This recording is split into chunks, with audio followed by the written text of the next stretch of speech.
Hello everyone, good morning to all of you and welcome to Youth Study Point. आज है यहाँ पर 3 सितंबर और 3 सितंबर 2020 से संबंधित राजस्थान का जितना भी करंट अफेयर्स बनता है इस वीडियो में डिस्कस करेंगे। तो वीडियो के लास्ट तक जरूर बने रहें क्योंकि जितने भी इम्पोर्टेंट क्वेश्चन हैं उन सभी के बारे में अपन विस्तारित रूप से अध्ययन करेंगे। तो चलिए शुरुआत करते हैं आज की क्लास का फर्स्ट क्वेश्चन के साथ। तो आज का फर्स्ट क्वेश्चन है, हाल ही में आवास एवं शहरी मंत्रालय द्वारा जारी स्मार्ट सिटी परफॉर्मेंस रैंकिंग में जयपुर है ये कौन से स्थान पर रहा है। तो दोस्तों हाल ही में आवास एवं शहरी मंत्रालय द्वारा एक रिपोर्ट जारी की गई है जिसे नाम दिया गया है स्मार्ट सिटी परफॉर्मेंस रैंकिंग और इसके अंदर अपना जयपुर है वो 23वें स्थान पर रहा है। यानी कि इस प्रश्न का ए ऑप्शन है वो बिल्कुल राइट हो जाएगा। और आप सभी को पता होगा आवास एवं शहरी मंत्रालय के द्वारा 20 अगस्त 2020 को एक अन्य रिपोर्ट जारी की गई थी और ये रिपोर्ट किससे संबंधित थी। तो ये रिपोर्ट थी स्वच्छता से संबंधित, यानी कि स्वच्छता सर्वेक्षण 2020 रिपोर्ट। और इसके अंदर जयपुर है वो 28वें स्थान पर रहा था और जोधपुर है ये 29वें स्थान पर रहा था। साथ में एक रिपोर्ट और जारी की गई थी एयरपोर्ट अथॉरिटी के द्वारा जिसमें सबसे व्यस्ततम हवाई अड्डे के मामले में जयपुर का जो सांगानेर हवाई अड्डा है ये 13वें स्थान पर रहा था। तो दोस्तों ये यहाँ पर कुछ केंद्र के द्वारा जारी रिपोर्ट है जो यहाँ पर अपन ने डिस्कस कर लिया है। साथ में दोस्तों कल अपना एक क्वेश्चन गलत हो गया था। रामनाथ कोविंद ने जो हाई कोर्ट के नए भवन का उद्घाटन किया था उसमें मैंने 7 दिसंबर 2020 बताया था, लेकिन वो 7 दिसंबर 2020 नहीं है, वो 7 दिसंबर 2019 है। तो आपको ध्यान में रखना है 7 दिसंबर 2019 को राजस्थान के हाई कोर्ट का यहाँ पर उद्घाटन किया था राष्ट्रपति रामनाथ कोविंद ने। तो ये कल वाला अपना क्वेश्चन था जो गलत हो गया था। अब बात कर लेते हैं इससे जुड़े हुए तथ्यों के बारे में। हाल ही में आवास एवं शहरी मंत्रालय द्वारा स्मार्ट सिटी परफॉर्मेंस रैंकिंग जारी की गई है।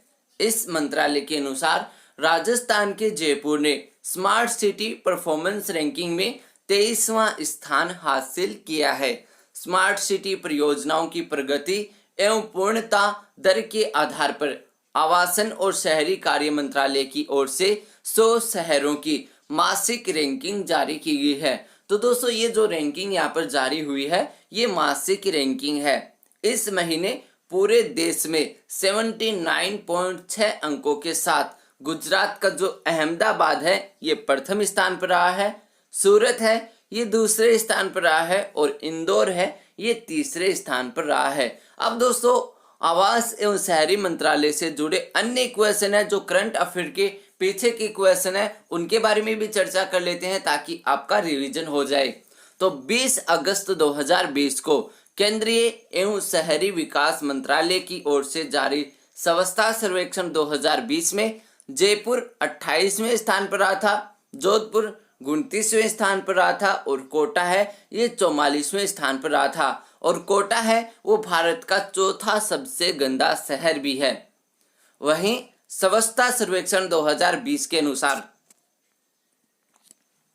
1 से लेकर 10 लाख आबादी वाले निकायों में डूंगरपुर है ये 10वें स्थान पर रहा था। और अपना राजस्थान राज्यों की श्रेणी में कौन से स्थान पर रहा था। तो राज्यों की श्रेणी में राजस्थान है वो 9वें स्थान पर रहा था। तो ये यहाँ पर कुछ अन्य महत्वपूर्ण करंट अफेयर के क्वेश्चन थे जो अपन ने क्लियर कर लिए हैं। चलिए बात करते हैं नेक्स्ट क्वेश्चन के बारे में। तो अगला क्वेश्चन अपना, हाल ही में राज्य के जयेंद्र टेलर और आदित्य मंत्री ने अमेरिका के 48 राज्यों के सबसे ऊंचे शिखर माउंट व्हिटनी पर चढ़ाई की है। इन दोनों का संबंध राजस्थान के किस जिले से है। तो दोस्तों यहाँ पर अमेरिका के अंदर एक पर्वत शिखर है जिसका नाम है माउंट व्हिटनी और इसके ऊपर जिसने चढ़ाई की है उनका नाम है जयेंद्र टेलर और आदित्य मंत्री। अब इन दोनों का संबंध है बीगो से। कहाँ से है? बेगू से इनका संबंध है और बेगू जो है वो चित्तौड़गढ़ जिले के अंदर स्थित है। तो इस प्रश्न का बी ऑप्शन अपना बिल्कुल राइट हो जाएगा। अब बात करते हैं इनसे जुड़े तथ्यों के बारे में। तो हाल ही में राजस्थान के जयेंद्र टेलर और आदित्य मंत्री ने अमेरिका के लोअर 48 राज्यों के सबसे बड़े पर्वत शिखर माउंट व्हिटनी पर पहुंचने में सफलता हासिल की है। इन्होंने 12 घंटों में 38 किलोमीटर की यात्रा पूर्ण कर इस पर पहुंचने की सफलता हासिल की है। ये पर्वत है वो कैलिफोर्निया के अंदर स्थित है। कहाँ पर स्थित है? कैलिफोर्निया के अंदर स्थित है और इसकी ऊंचाई है वो टोटल 14,508 फीट इसकी ऊंचाई है। और इन दोनों का संबंध है वो राजस्थान के चित्तौड़गढ़ में बेगू से है। कहाँ से संबंध है इनका? बेगू से इनका संबंध है।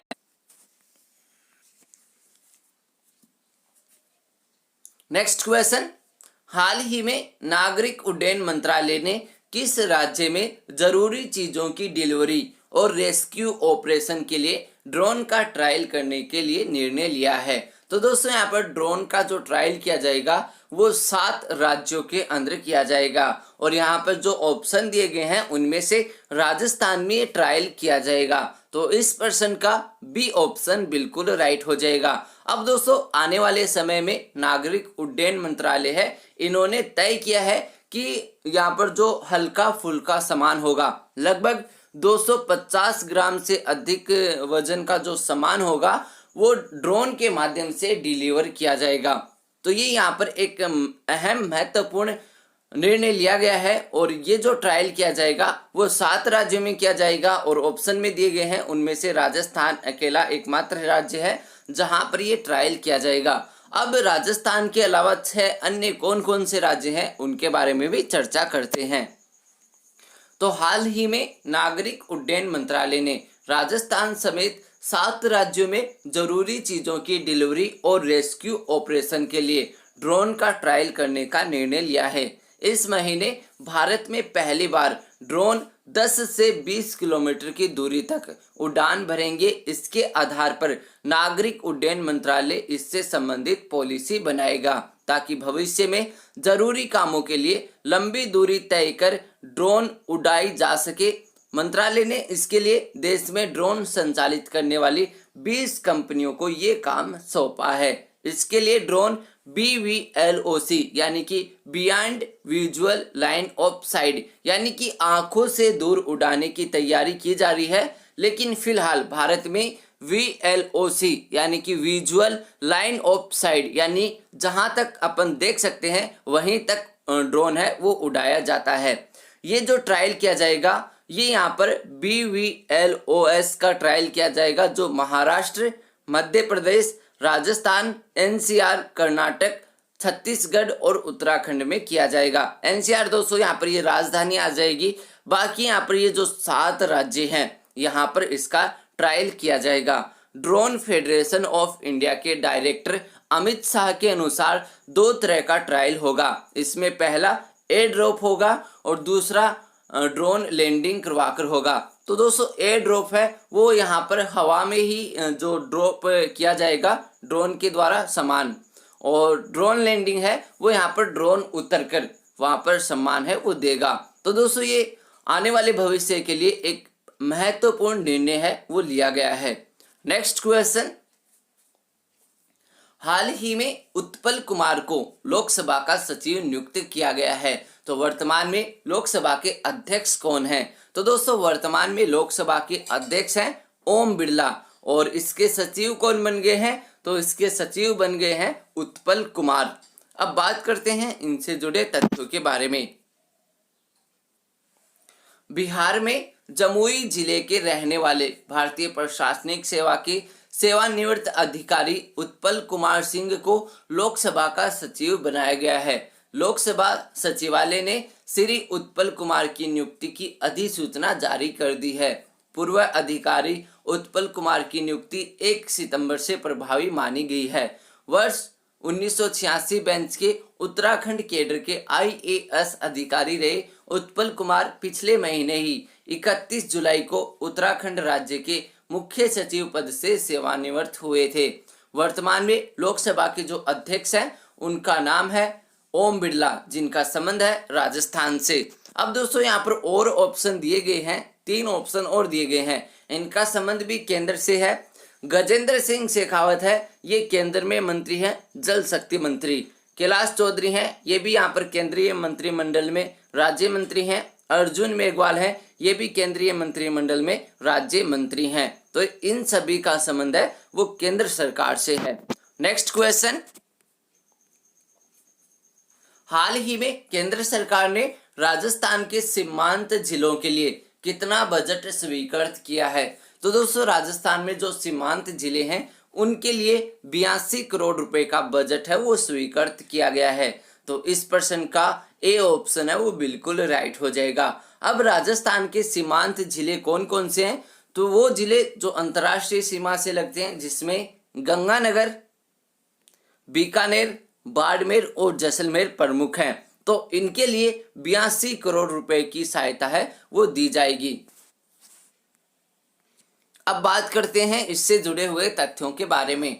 तो केंद्र सरकार ने राज्य के सीमांत जिलों में बुनियादी सुविधाओं के लिए 82 करोड़ से ज्यादा का बजट है वो स्वीकृत कर दिया है और इस साल इस बजट से 60 करोड़ रुपए की राशि इन जिलों के विकास के लिए काम में ली जाएगी। केंद्र से स्वीकृत बजट के तहत केंद्र की हिस्सेदारी है वो 36.52 करोड़ रुपए है और इसमें राज्य की जो हिस्सेदारी है वो यहाँ पर 34.35 करोड़ रुपए होगी। इस स्वीकृत बजट से 19.54 करोड़ रुपए हैं वो बाड़मेर के लिए, 11.50 करोड़ रुपए हैं वो बीकानेर के लिए, 33.05 करोड़ रुपए हैं ये जैसलमेर के लिए और 18.72 करोड़ रुपए हैं ये गंगानगर के लिए स्वीकृत किए गए हैं। इन जिलों की वार्षिक कार्य योजना के तहत सड़क और ओवरब्रिज की 57 परियोजनाओं के लिए 25.76 करोड़ रुपए, स्वास्थ्य सेवाओं के लिए 38 प्रोजेक्ट के लिए 6.86 करोड़ रुपए, शिक्षा विभाग के अधीन 60 कार्यों के लिए 8.12 करोड़ रुपए और कृषि कार्यों के लिए 25 कार्यों के लिए 3.53 करोड़ रुपए खर्च किए जाएंगे। वहीं बात करें दोस्तों यहाँ पर अन्य करंट अफेयर क्वेश्चंस के बारे में, तो 31 अगस्त 2020 को केंद्रीय लघु एवं सूक्ष्म मंत्री नितिन गडकरी ने राजस्थान के भिवाड़ी में राज्य के एकमात्र MSME टेक्नोलॉजी सेंटर का उद्घाटन किया था। तो दोस्तों ये भी यहाँ पर केंद्र से जुड़ा हुआ महत्वपूर्ण करंट अफेयर क्वेश्चन है। नेक्स्ट क्वेश्चन, हाल ही में जारी आंकड़ों के अनुसार GST वसूली में कितनी बढ़ोतरी दर्ज की गई है? तो राजस्थान में ये जो बढ़ोतरी है वो 1% दर्ज की गई है। तो इस प्रश्न का बी ऑप्शन बिल्कुल राइट हो जाएगा। और दोस्तों यहाँ पर जो ए ऑप्शन है वो यहाँ पर राज्य के अलावा राष्ट्र की जो GST वसूली बढ़ोतरी है वो दी गई है, लेकिन यहाँ पर बढ़ोतरी नहीं हुई है, यहाँ पर 12% गिरावट हुई है। तो ये क्वेश्चन अपने लिए महत्वपूर्ण बन जाता है क्योंकि नेशनल स्तर पर, राष्ट्रीय स्तर पर ये कमी आई है, लेकिन राज्य स्तर पर राजस्थान ने 1% बढ़ोतरी की है। तो ये राजस्थान के लिए एक अच्छी बात है। अब बात करते हैं इससे जुड़े तथ्यों के बारे में। तो हाल ही में अगस्त महीने में राजस्थान और छत्तीसगढ़ सहित देश के 5 राज्यों ने GST वसूली में बढ़ोतरी दर्ज की है। तो दोस्तों संपूर्ण भारत में सिर्फ 5 राज्य हैं जिन्होंने इसमें बढ़ोतरी की है, बाकी सभी राज्य हैं उसमें GST वसूली है वो घटी है। राजस्थान में 1% है वो बढ़ोतरी हुई है और छत्तीसगढ़ में 6% बढ़ोतरी हुई है। वहीं अगर बात की जाए राष्ट्रीय स्तर पर, तो राष्ट्रीय स्तर पर जो GST कलेक्शन है वो 12% कम रहा है, यानी कि इसमें कमी आई है। इस दौरान दिल्ली में GST वसूली में 18% की गिरावट दर्ज की गई है, यानी कि यहाँ पर 18% कमी आई है। सबसे ज़्यादा जो कमी दर्ज की गई है वो मिजोरम में की गई है, यहाँ पर 56% जो है वो गिरावट दर्ज की गई है। तो राजस्थान के लिए ये एक महत्वपूर्ण क्वेश्चन बन जाता है। इसके दौरान राजस्थान में 1% बढ़ोतरी हुई है, न कि कमी हुई है।